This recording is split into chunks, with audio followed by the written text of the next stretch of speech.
Here.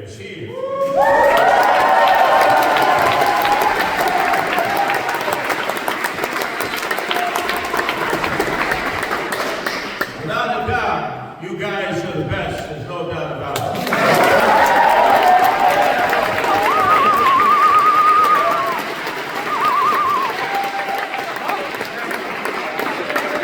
And a chance to glaze you.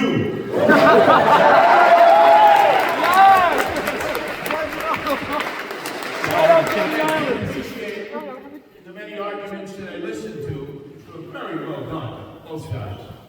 That many of you decided to personalize them about your own experiences where you grew up, your communities, and what you had to face, which always is going to attract, I think, the listener a lot more, because now they realize this is also about you.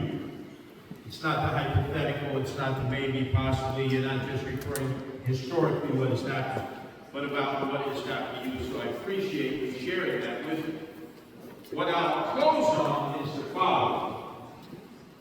In this world that is so choked, so contentious, so polarized, in which you like to start out your day and not be confrontational, but try to collaborate and come together with people of different points of view, it can be a very difficult thing to do. You swim and you see a negativity. I'll just give you an example. In this campaign for the mayoralty of the city of New York that featured Zora Tandami, Andrew Cuomo,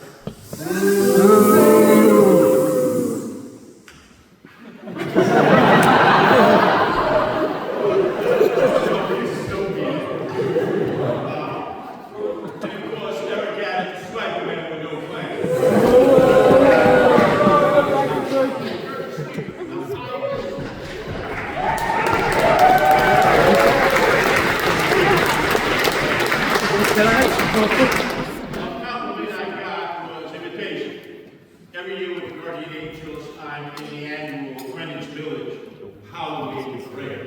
Fantastic. Just thousands of people come out, all costumed up, having a great time. Nobody's talking politics, nobody's talking about the body. You're actually looking at each other's costumes and marveling at it and having discussion. And this year, many people were dressed up as Guardian Angels for Curtis Sliwa.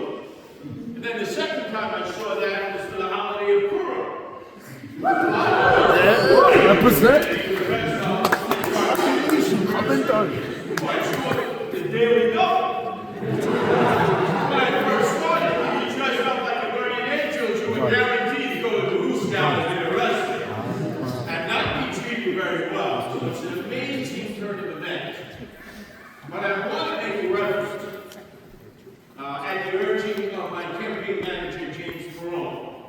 He said, you know, Curtis, you got to go on Substack. I said, why? I have to go on Substack. That's another way to reach a community.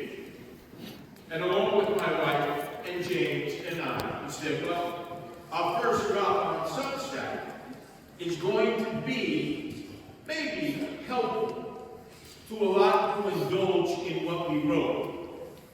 Because I went through a campaign process, 20 hours a day, along with my wife Nancy, in which I would come home after a day of absolute negativity from the time I walked out the door to the time I came back in. Drop out, drop out, drop out, drop out, drop out. Billionaires offering me $10 million to drop out.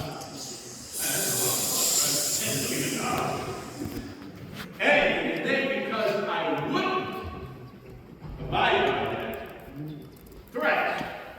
Now I'm used to threats, but now the threats are also being made to my wife Nancy, to our campaign staff workers, and so for the first time in my life, even after I got shot 5 times, I had to have armed security in the last months of the campaign. And so I would come home, and we had heard all kinds of negativity all day long. And I felt so soiled that I would feel like I had to take a flops him and jets him away. And there were two things that I would do. First off, our cats that Nancy had rescued from the shelter who would have been euthanized. We love the cats. We love the cats. We love the cats. And all these cats, they all have different personalities.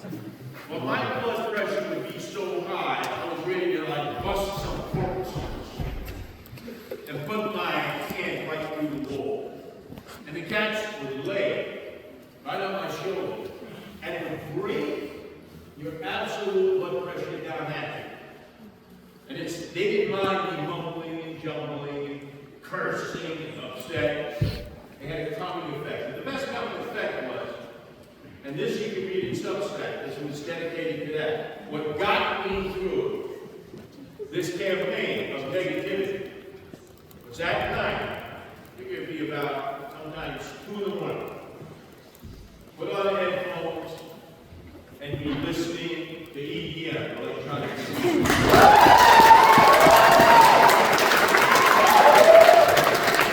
You got my vote. I want to thank James and Nancy and the campaign staff that I had, were all Gen Zers. They were part of the Gen Z Nation. They took me under the K Bridge, and I got a chance to see the Chainsmokers live.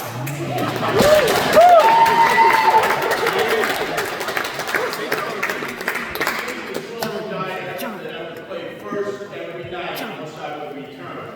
Don't let me down. Don't let me down. And I repeat the words over and over. Don't be all day long. People were letting me down. Friends became foes. I had more knives in my back each day. It took a few hours just to pull them all out. I had to do triage on me. It was brutal. And then after getting a few hours of rest, get up, and the first song my wife would put on would be by the German EDM group One. Today is the best day of my life. And as the words would remind me, Curtis, you're the luckiest guy in the world. You shouldn't have been here for many reasons.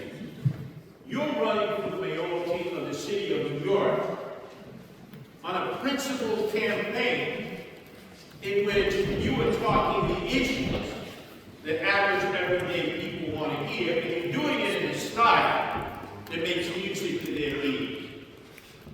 So I would listen to that song once before I begin my day, and I would listen to EDM at night in the worst of times.